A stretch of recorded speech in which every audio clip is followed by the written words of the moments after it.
Welcome to the Pivotal Podcast. Today we're joined by Dr. Tom Martin, Associate Professor and former Graduate Program Director for Health Informatics at St. Joseph's University.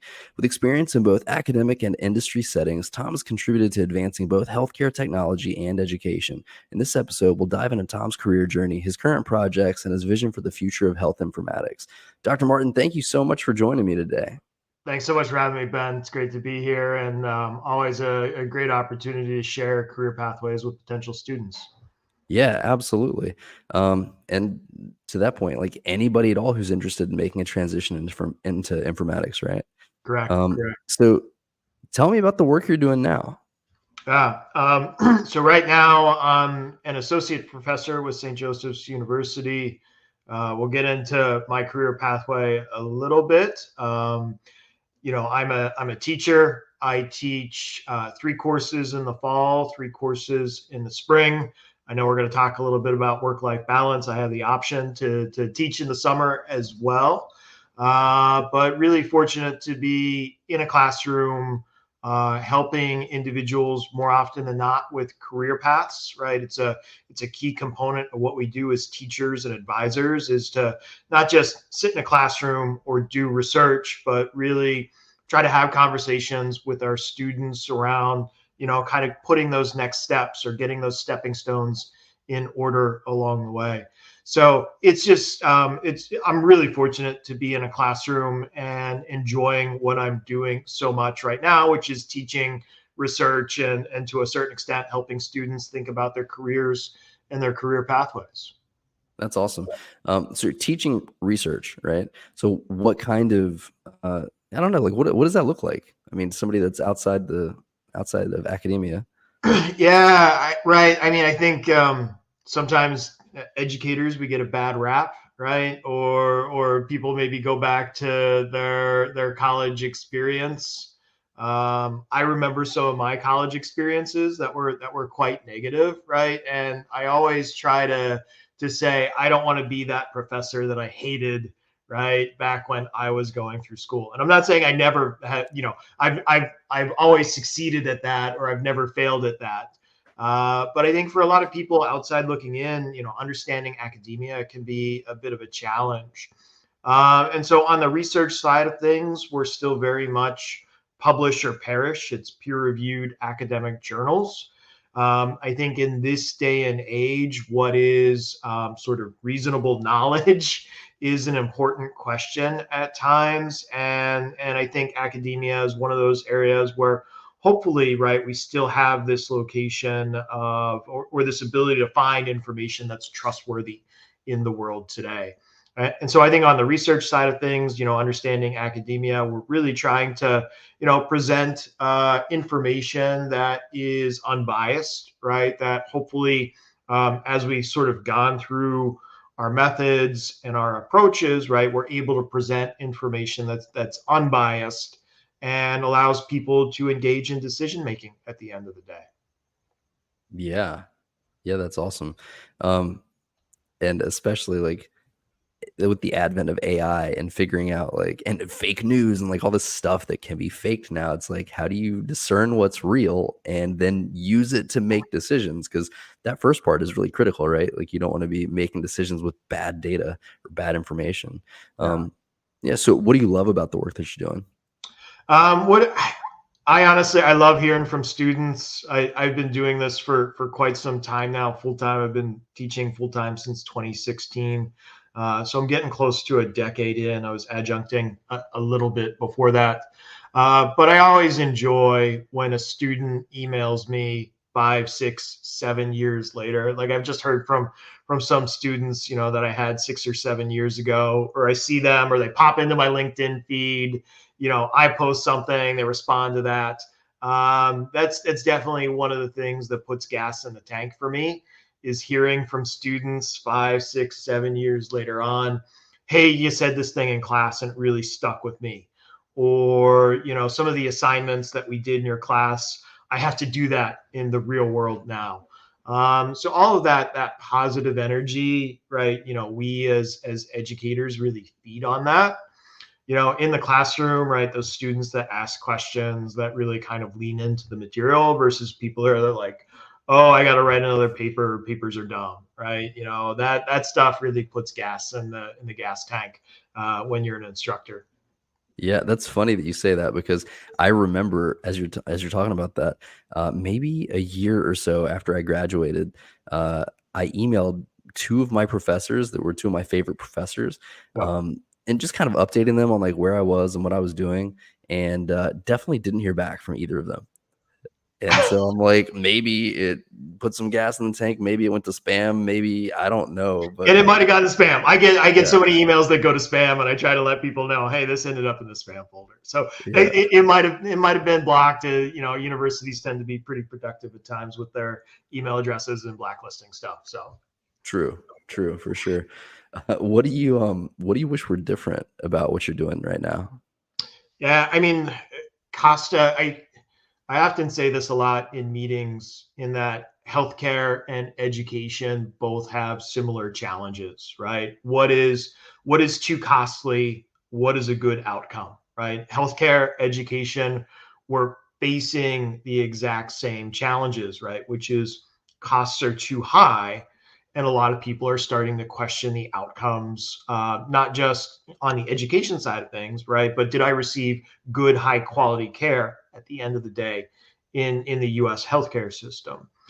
And so, I wish that the cost of higher education was not as high as it is. It's a huge barrier to access for so many people. In an environment where the value of an education is increasingly being questioned. And so I think, if we could totally take cost out of the equation, both in healthcare and education, right? It's pie in the sky thinking, but that's definitely something that I'd love to change. Yeah, yeah. I mean, if money were no object, do a lot of things. Exactly. Exactly. So, speaking of healthcare and education, tell me about your journey. So, where'd you get your start? How'd that lead to where you're at now? Yeah. I didn't realize how much I enjoyed being a teacher. And I tell this story in that the arc of this is kind of continuous, right? So I went to a community college. I actually didn't want to go to college. And so it's sort of hilarious to be a college professor that gets to stand up in front of his class and say, I really didn't want to be, standing where I'm standing right now and doing what I'm doing right now. Started off going to community college, got into healthcare, allied health professions. I was in nuclear medicine very early on in my career. So a background in clinical delivery of care, and what I like to call wet work. So working with patients, blood, all of that stuff was kind of part and parcel early on in my career. Continued on, was sort of a pre-med track. Really enjoyed clinically what I was doing, and worked for the Cleveland Clinic while I was also completing a bachelor's degree.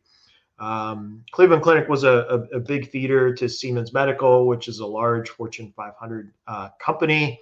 And so I left kind of clinical practice, and all the time in clinical practice, I was working with students, right? Hey, you got to start IVs. Let's start IVs on me. I'll be your big pin cushion, right? Or, we had a student coming through for clinical rotations. Hey, follow me along. I'm happy to show you, walk you through, coach you up a little bit. I went to Siemens Medical. I did remote support for software, medical imaging equipment. I got to work in Australia and New Zealand for 2 years. And the same thing, right? I'm teaching people how to use this equipment, brand new equipment. I'm showing them the ins and outs of the software along the way, right? How to set up, how to configure, how to troubleshoot. I was still teaching. I never really thought of myself as a teacher for, I don't know, the first 15 years of my career, right? Um, from Siemens Medical, Australia, New Zealand, I come back to the US. I did regional IT account management for radiology information systems. And then, 2008 happened, the last financial recession happened, and got laid off, right? Ended up going back to school, finished a master's degree in business administration. And while I was wrapping up my time at the graduate level, I was also thinking about, well, what does a doctorate look like in this space? And I was very fortunate enough to have an internship with HIMSS, which I'm sure a lot of people know is a large organization that's really kind of fully focused on healthcare and IT, and how organizations can best utilize information technology at times. There, I was basically doing, industry research. I was pulling together sort of 1 day, 3 day, 5 day events for attendees in terms of education. What does new cutting edge developments look like in the field? So HIMSS to me always was sort of this quasi academic space, right, where I was doing education, I was doing industry research, and sort of contributing to public policy comment letters and how we might be able to better influence public policy in that space. Um, and I think that's the time where this arc of like I didn't really think of myself as a teacher or an educator started to shift quite a bit. And so from there, it was a bit more of a easy or natural pathway for me to kind of leave not for profit or for profit environments and really sort of fully step into the classroom, so to speak. And as I was developing my content, right, this story of I didn't know, that I wanted to be a teacher, standing in the classroom, and that along the way, right, I was always sort of teaching people or trying to help people along the way in terms of understanding. And so, hopefully that was a long story, right? But hopefully it kind of shows the arc of, what you're doing today might not be what you're doing tomorrow or a bit later on in your career. Sure, but there might be a component of what you're doing that you can recognize as, "Oh, that's the thing that I really enjoy. Yep. How do I expand on that part?" Yep. Right? Correct. Um, yeah, so I love this book called 10x is easier than 2x, and it's talking about instead of like I don't know, have you heard of this or no? I have not, right, but it's Okay. right. You're talking about a function that's logarithmic, right, or exponential, right? Yeah, yeah, exactly, and it's just like everybody tries to, like, double their results, and that's really hard because there are a lot of options that'll get you to doubling whatever your results are, Yep. but if you're trying to 10x your results, it's really, really, really challenging, and only, like, one thing probably, maybe 2 things are gonna work, so it really narrows your focus, but the principle is really figure out, like, what your unique ability is, and then spend all of your time and energy doing that thing to maximize your results, and I feel like I kinda hear that in hey, I was doing this. I was as you were progressing through your story, and it all kind of comes back to like, oh, I found everything I was doing, I was teaching. So it's like, okay, well, let me just now fully go all into teaching. Yeah. And yeah, it works. Yeah. Yeah. Awesome. So you're talking about hymns. How do you define health informatics, like you personally? I mean, I define it as really interdisciplinary work, right? I think back to my time in higher education programs like what I'm, overseeing now didn't really exist, right? There was no intersection of healthcare, computer science, technology, understanding data, understanding patients and what they might be going through or what clinicians might be going through at sort of the bedside. And so for me, right, health informatics is really sort of cross disciplinary. I think the industry has done a very good job of continuing to sort of perpetuate that definition of being cross disciplinary. And so I think, for your listeners who might be thinking about or contemplating a career in health IT, right, we don't necessarily expect everybody to be computer programmers. We don't expect everybody to be clinicians with a really deep background and understanding of clinical care. And trying to bridge the gap, right? Figure out where students might need some additional information or support, and trying to manage that kind of gap in knowledge at times is really where I think health informatics as a field kind of shines at times. Hmm. Yeah, that makes sense. Um, how have you seen the field of health informatics evolve over the years, like specifically in like an educational setting? Yeah, I mean, right now, there's no shortage of institutions with programs in health informatics, health administration. I hate to. I'll tell this story because it's a good story, right? I had a undergrad business student one time in the feedback forms. The feedback that he left is that I used too many examples in our IT course that are healthcare based, and that healthcare is not a real business, right? Healthcare makes up 20% of our economy and what we spend. And healthcare is very big business. And so I think a lot of academic institutions over the last 15, 20 years have really started to need to plan for the silver tsunami, the baby boomer generation that's now starting to move into our healthcare system. And right, we're starting to see increased demand for positions and individuals with different skill sets that traditionally might have gone, to a place like Facebook or Google or some of the bigger companies, right? Where regional institutions in the healthcare arena maybe need those skill sets as well on their staff at the end of the day. And so, right, what I've seen from educational settings is, we're often maybe 2 or 3 steps behind what the needs are at any given point in time. But that doesn't mean that we're totally blind to them, right? We're thinking about them. We're trying to introduce those programs, and some of that stuff takes time. Wow. So speaking of that, like what do you do to address that, right? Like what kind of strategies do you use to keep your curriculum relevant and engaging, especially for a diverse student population? Yeah. So I'm a full-time faculty member, and that all that I do is sort of teach and do research and have a more traditional academic position. But I'm always we also have adjunct faculty, right? So individuals who are currently in the field working. And I try really hard to reach out to all of my adjunct faculty and kind of ask them, hey, does this assignment still sort of resonate, right? Does this feel like something you would be doing in the work environment? And 9 times out of 10, the adjunct faculty are like, yeah, this assignment feels very work related or work oriented, where I could see myself facing these challenges in a day to day kind of role. And so, first and foremost, I always try to craft my assignments not just around like write me a paper, but we've done some really fun assignments where we've had students write phishing emails. And the scary thing for any CIOs that are out there is that students have gotten really, really good at sort of these dumb, I don't want to say dumb, but creating these fake phishing emails where they're very good at finding out who the CIO is of an organization, the CFO, pulling down their title and doing some really detailed assignments. We have students that evaluate mobile apps.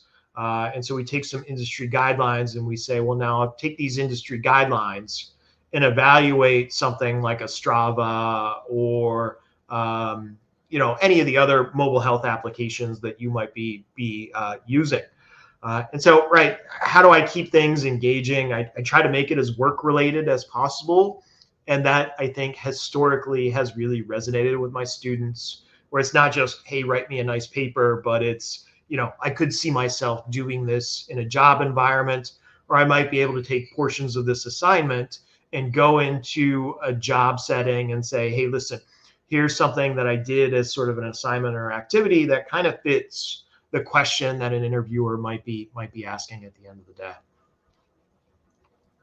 I love that your first example was students creating phishing emails because I had a couple of thoughts on that. So, number one, I wonder if you have any students that are like, wow, that worked really well. Forget healthcare. I'm just going to like fish for private data and get involved in the dark web and just make money that way. Secondly, it's really relevant for me because I got fished like last month at some point. Luckily for me, it was like our IT group and they were sending like, test Yeah. things. Yep. And I got like swatted on the back of the hand, basically like, no, don't click links. Like you fell for this. And I'm like, it was the weirdest thing. It was this email that said like, you have a new voicemail to whatever. And I'm like, I had just started using this new computer system where I'm like calling people through my desktop instead of my cell phone for certain work calls. And I was just like, why would I get a voicemail to my Outlook? This is weird. And I like click the link and it's like, bam, you've been fished, whatever. And I'm like, okay, whatever. So that's Yeah, funny. I mean, we do teach an ethical component, so hopefully the students don't decide to go to kind of the dark side. Yeah. And yeah, right on the activity side of things, that continued vigilance, right? Like anybody who's in infosec or information security, right? They're testing employees within their organization, and so hopefully, right in the classroom, we're sort of serving as maybe a backstop or a reminder as well, like, hey, right, you're if you're working at a local hospital, the information security team's likely going to be sending you these phishing emails, so you might as well know what they look like when they're designed, and give them the experience in the classroom of maybe designing some of these themselves too. Yeah. Well, and then being hyper vigilant to not let that happen to them, right? Because patient privacy and data and everything, like if you're working in a local healthcare setting, you want to do everything you can to protect that for sure. Yeah. Yep. Yeah, it's sort of being vigilant all the time about it, and sort of always reporting and flagging stuff that sort of looks suspicious. So, Yeah. but again, we're doing that all the time in day to day life anymore. And so, as much as I can make the classroom reflect day to day environments, that's really sort of the goal for us. Totally. That's awesome. So you were talking about, things changing and needing to change the curriculum to keep up with it and everything. Let's focus for a second specifically on telehealth. How has telehealth evolved and what challenges do you still see in that area? Yeah. So in my role at HIMSS, I was kind of focused on digital health and telehealth, and this is circa 2010, 2011, right? So, a little over a decade ago at this point. Um, and pre-pandemic, right, it was still kind of a novelty, sort of a niche area, right? There was lots of venture capital investment in digital health services. We were seeing some really fascinating acquisitions along the way of companies sort of being bought out. We've seen Google maybe acquire platforms like Fitbit. We've seen Apple introduce their wearable devices. Then sort of the pandemic happened, right? And what was novel and kind of a little bit beyond reach, I think, for a lot of healthcare organizations became front and center priority number one, right? Being able to monitor patients in the home remotely, being able to sort of triage patients remotely as well. Hey, only come to the emergency room if you're sicker than sick, and otherwise, we'd like to maybe keep you in your house quarantining a little bit.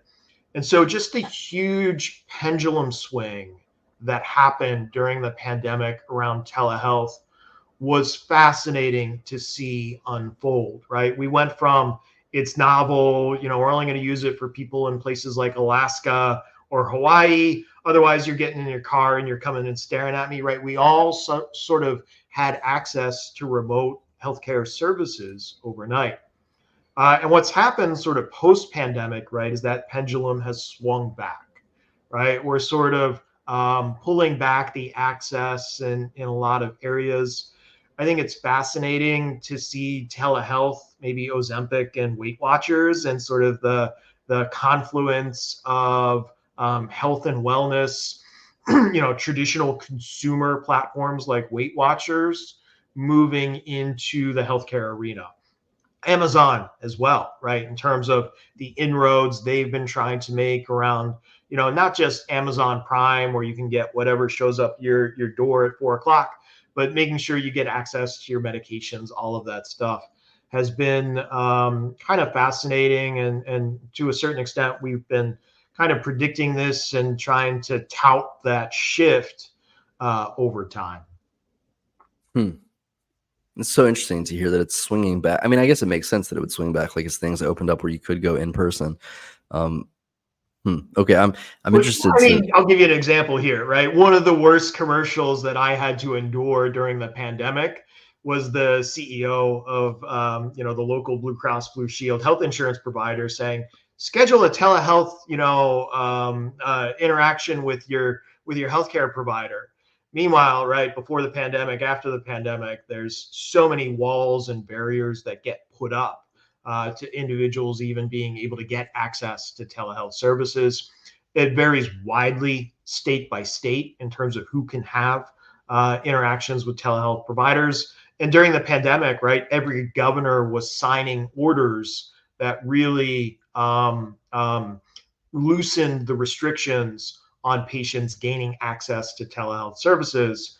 And a lot of those emergency actions, some of them have stayed in place, but many of them have kind of gone back into place where telehealth is really restricted in terms of patients getting access to it based on whatever state they might be living in. Hmm. So tell me about what it looks like to maybe leverage telehealth effectively with the whole idea of like where you shop matters.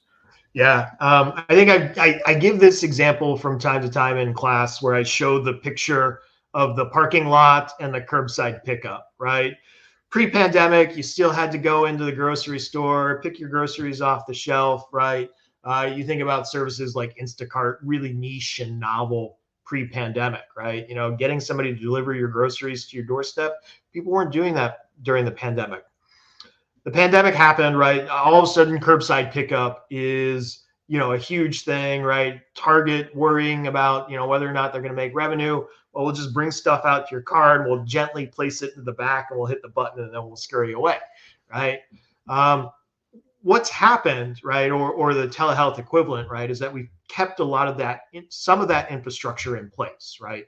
Those curbside pickup signs are still there in the parking lot, but a lot of companies just maybe aren't leveraging those services like they should be. The challenge with healthcare is that you start to follow where the dollars are flowing, and that starts to dictate what types of services you get at the end of the day.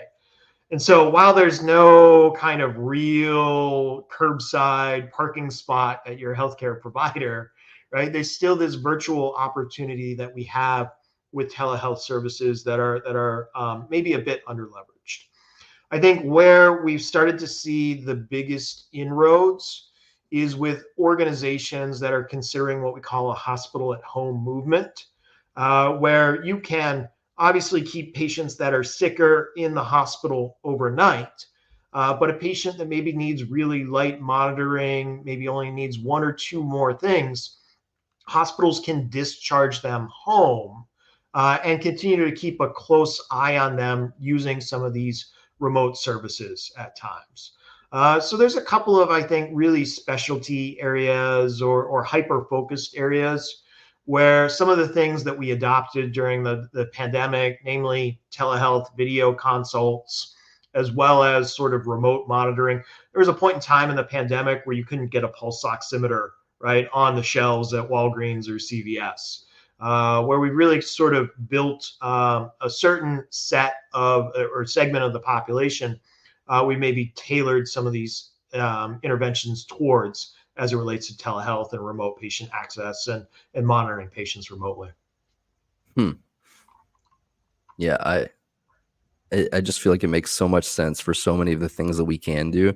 Like literally just earlier this week, I had a telehealth visit to just do my annual like medication review. It's like, hey, you Yep. know what? You don't need to come to the office for that. And I'm like, yeah, this makes sense. Why did we used to have to come to the office for this? Like, especially like growing up with like asthma and allergies, it's like stuff Mhm. that's chronic forever. And I'm like, why do I have to come to the doctor to be like, yep, I've still got it. Are you surprised? Can I still have the medicine that helps me breathe? Yeah, Thanks.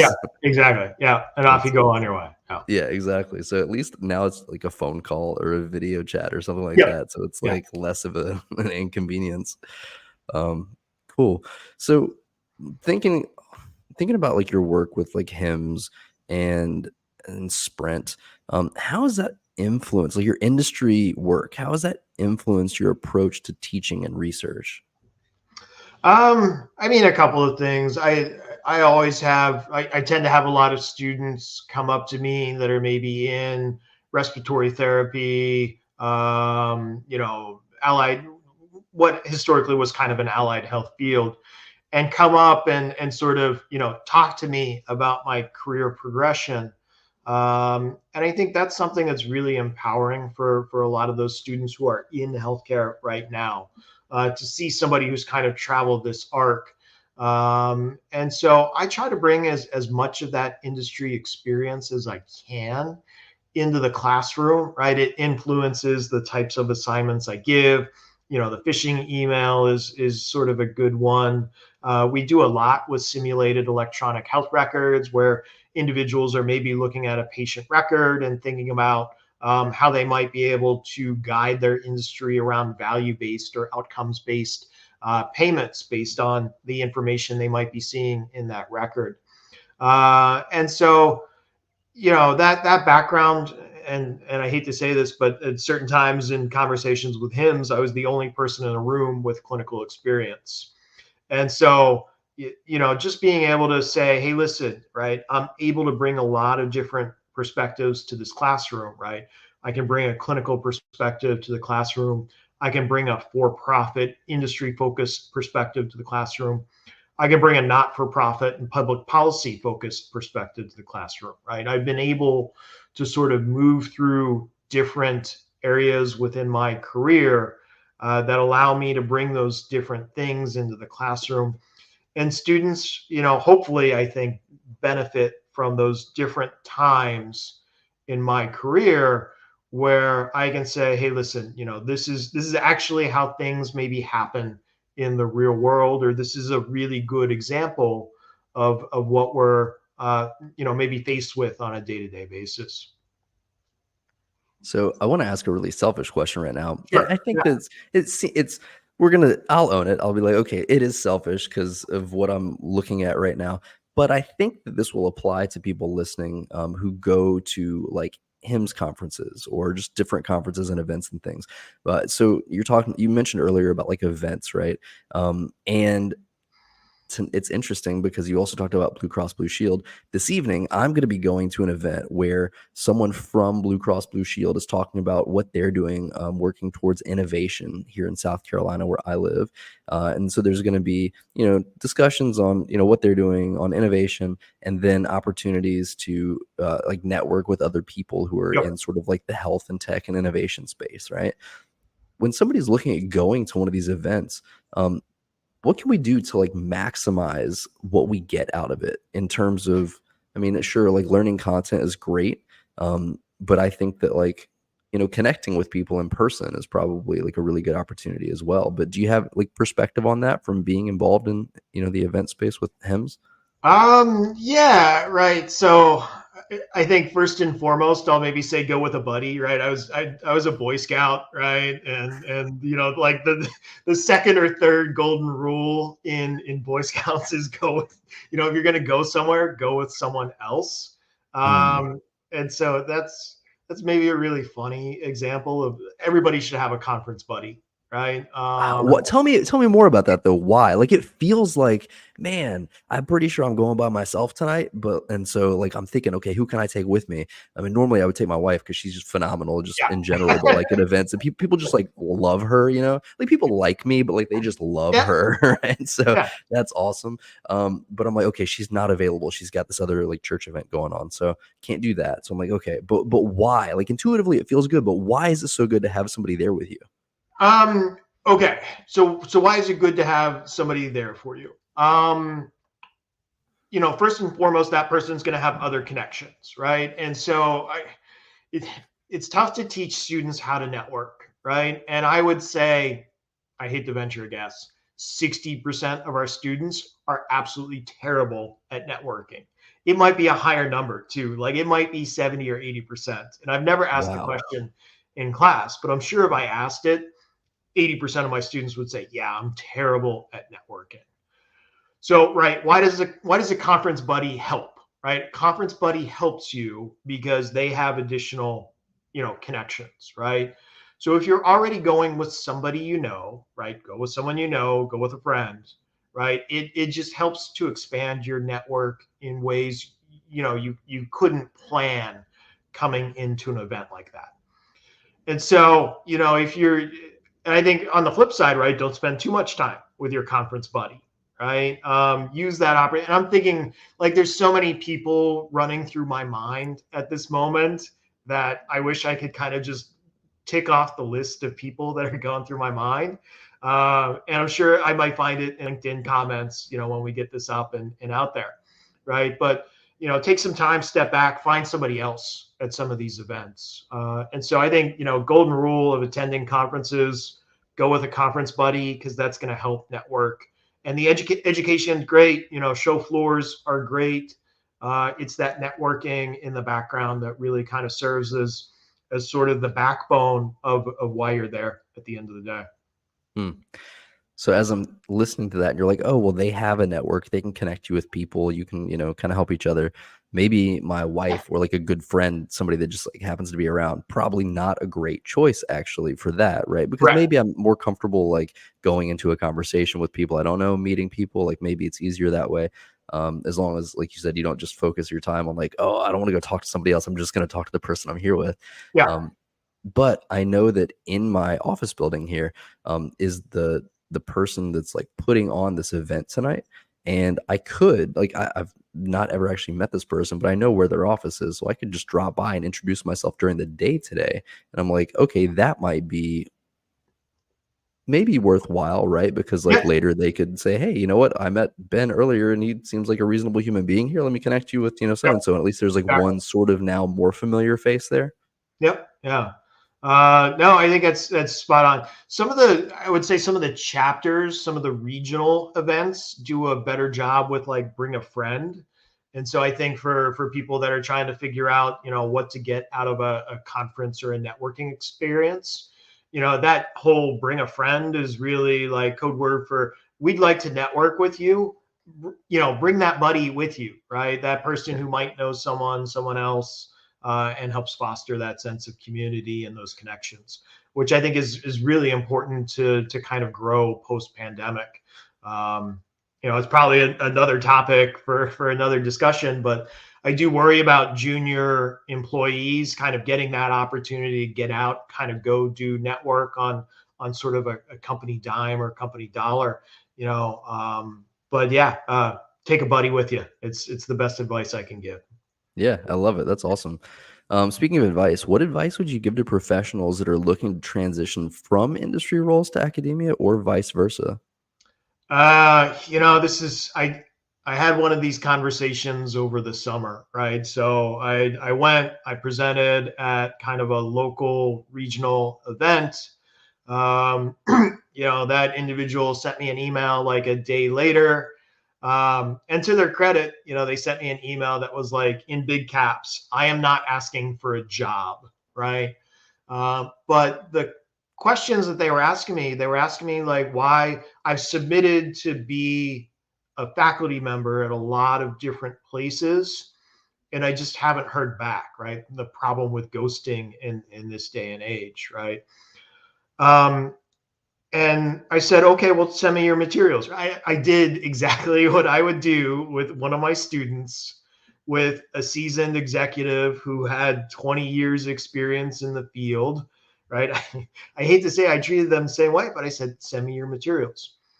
And what I saw was obviously somebody who had great, and I saw him present during this event, right? So I knew he was a captivating speaker. I knew he had the chops, right? He had the professional background, or she or they had the professional background to go with it, right?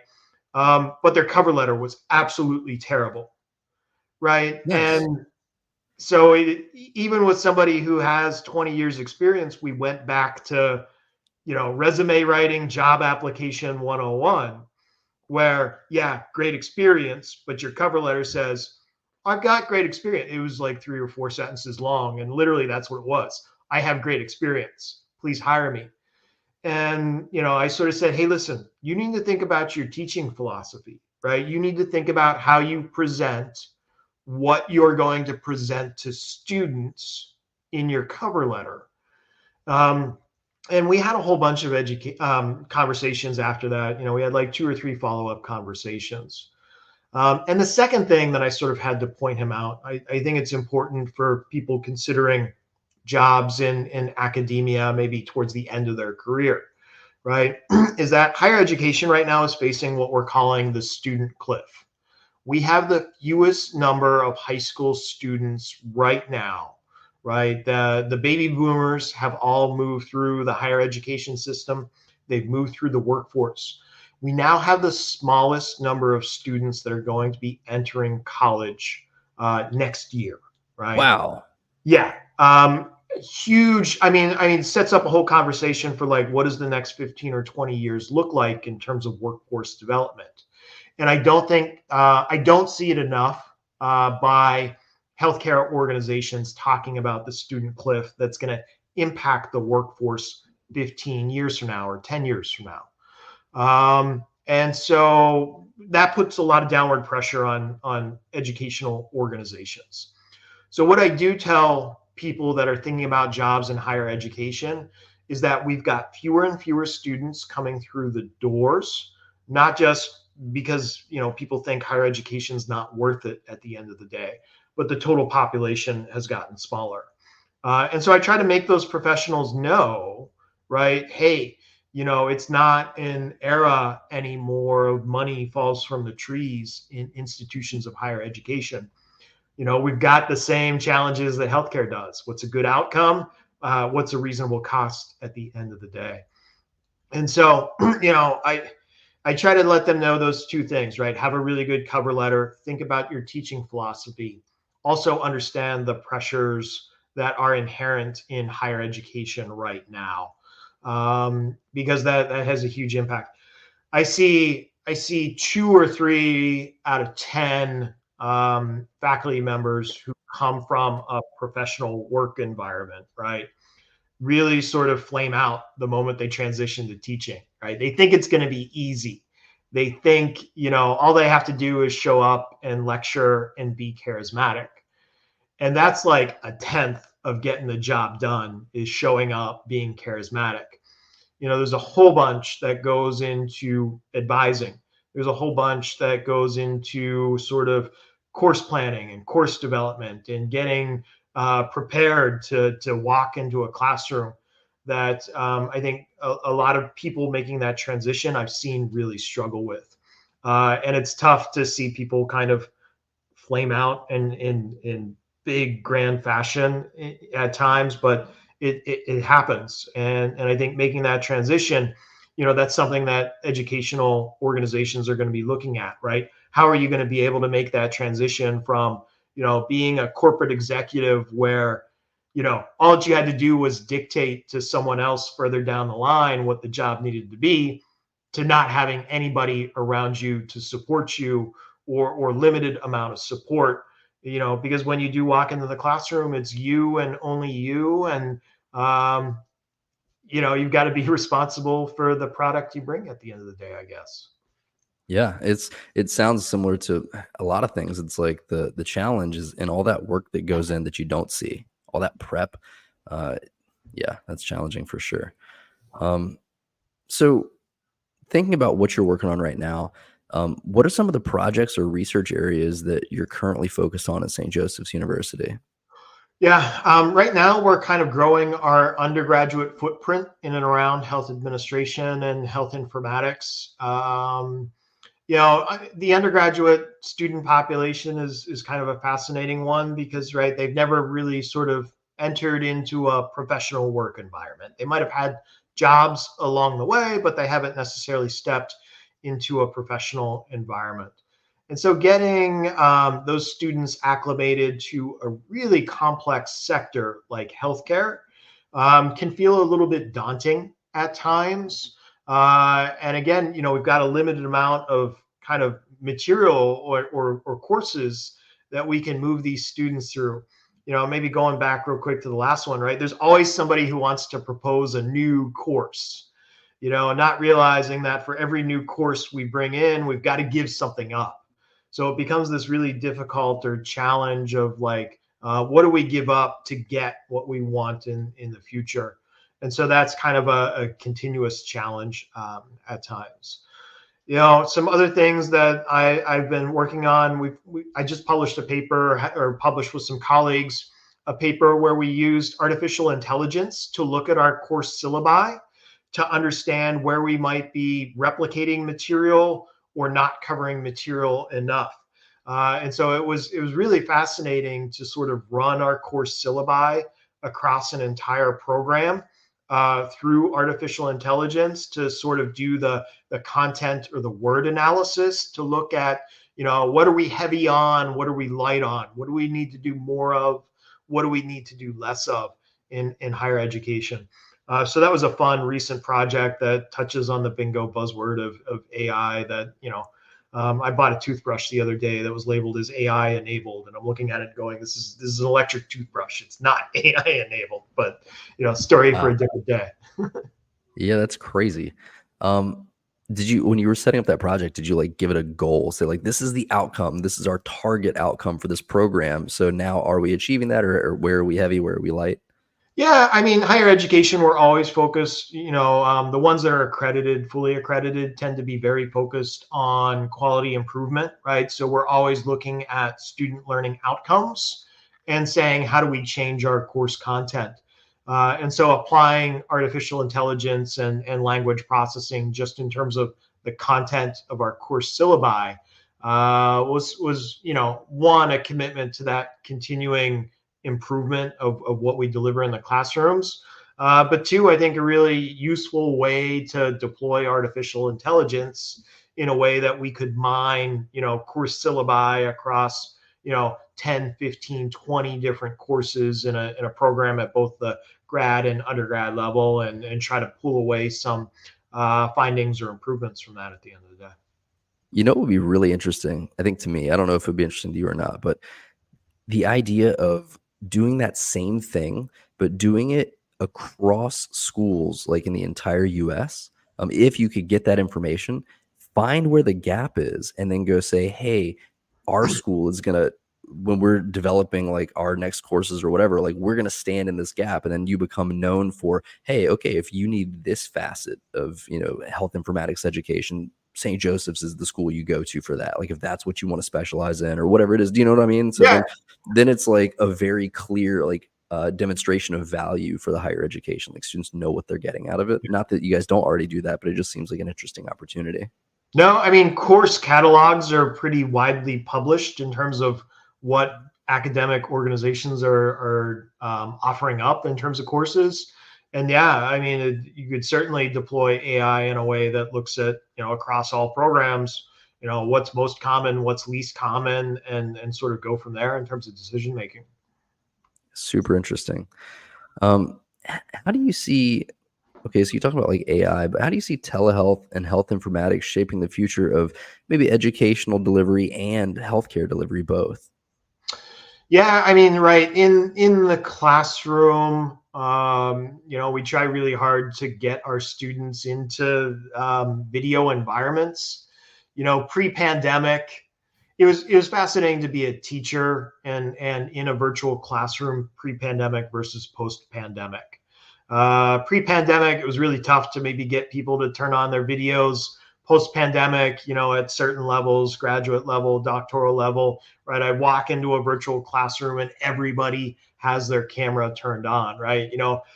Before the pandemic, it was weird to go into a meeting and have your camera on and have people looking at you, right? Uh, Post-pandemic, it's become a lot more normal.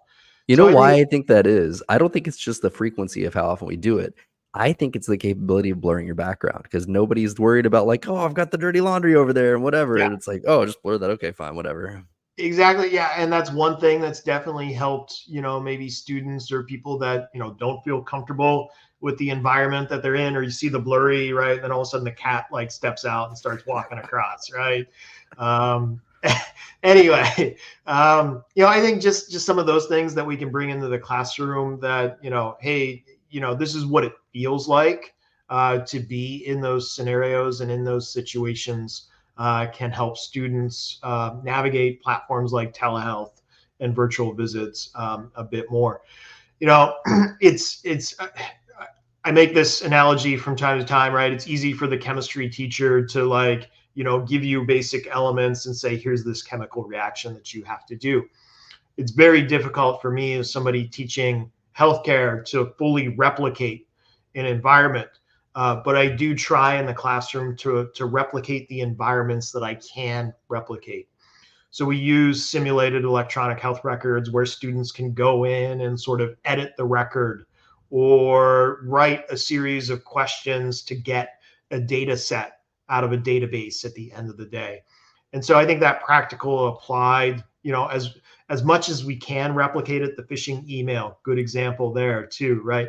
As much as we can replicate that kind of stuff in that environment in assignments, it's really beneficial for the students when they kind of go on and move on in their career.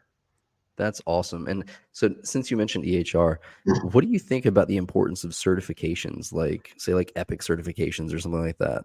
Yeah, I think Epic's really interesting in that they've been able to commoditize the credentialing or the training on their platforms in a way that no other technology provider has really been able to replicate. Yeah, I mean, you could say Amazon Web Services with some of the credentialing that they've done. Good example there of a technology platform that was also able to combine education as a potential revenue stream for that organization. Um, it becomes challenging for our students when they're applying for jobs. And I tell them all the time, right? You've had exposure on this simulated environment that we run, right? The simulated environments, a lot of electronic health records look the same across platforms. The name in the top left-hand corner might change a little bit, but the user interface is kind of the same.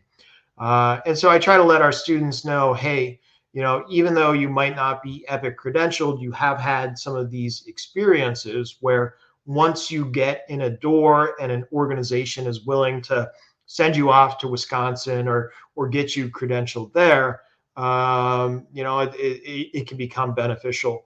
There's also been some challenges in terms of staffing and no movement clauses or some of the restrictions that have been placed on individual staffing some of these projects that can be difficult to navigate and move around at the end of the day. It makes sense that that would happen, especially with like the shortages that we're running into, right? Yep. If you're going to make that investment in somebody, right? Um, Exactly. Super interesting. Um, well, Dr. Martin, I really appreciate you taking the time to Sure. sit and have this conversation with me today. We're coming to the end of that time now. Is there Yeah. anything that we haven't talked about that you wanted to before we go? Um, I the last thing that we'll maybe leave on this, right, is a lot of my students kind of ask me how to navigate their career, credentials in the field. I've got a list of credentials, and more than not, the conversation occurs. I'm applying for this one job over here that requires this one credential. And they often write back to me at the end of the day and say, well, why don't we have this one credential? And I sort of have to say, listen, well, here's 10 or 15 other credentials out there in the space. And so for individuals who might be thinking about careers in health informatics, might be moving through programs right now, I think getting a list and an understanding of those professional credentials that they can pursue is a really important next step, right? I'm kind of a stepping stone in terms of people's careers. It's what you go on to do next that's challenging for you as it relates to education that I maybe try to impart on students at the end of the day there. I love that, being so intentional about, okay, what's your target? Okay, now let's figure out the appropriate next step. Yep, That's exactly. awesome. That's Getting to that next step is so critical at times for advising. Oh, for sure. And I think that this whole process can be pretty overwhelming, right? But just identifying, like, you don't have to do it all today. Just like, what's the right next step? Okay, Yeah. do that. I hate to end on this story, right? But I had a student once, I did the same thing I did with the 20-year-old or the 20-year executive, right? Send me your materials. Let me see what they look like. I had a student who sent me an email, said, I'm having trouble finding a job. LinkedIn profile was the first thing on their resume. I said, well, let me click on your LinkedIn and see what you have. No photo. It was actually a bad link. And I was like, well, gosh, you haven't even cleared step one of any hiring manager who's like, okay, well, who is this candidate? let me take a look at their LinkedIn profile. And what I heard from that student was, I didn't realize I had to be doing these things. And, part and parcel of what we try to do, not just in the classroom, but outside the classroom, is help students understand what that next step has to look like and try to coach them around that next step and what it should be at times. All right, so Dr. Martin, if anybody wanted to keep up with what you're working on or had questions about your program or anything, what's the best way for them to get in touch with you? Yeah, I mean, I'm always happy to field questions through LinkedIn. If you haven't connected with me, please do on LinkedIn. And then our email accounts are pretty widely accessible on the internet. So if you ever want to look me up on the internet, Tom Martin at St. Joseph's, I'll be more than happy to field a question there as well. Perfect. That's so great. Well, Dr. Martin, thanks again for sharing your knowledge and your experience with us. I just really loved hearing about both your work in academia and healthcare. So to our listeners, we'd love to hear your thoughts on this episode. You can share your comments on LinkedIn or directly on the podcast website at pivotal.buzzsprout.com. And if you know of somebody who'd benefit from this conversation, please share it with them. They can listen live on LinkedIn or anywhere you get your podcast. Until next time, stay tuned for more episodes here on the Pivotal Podcast.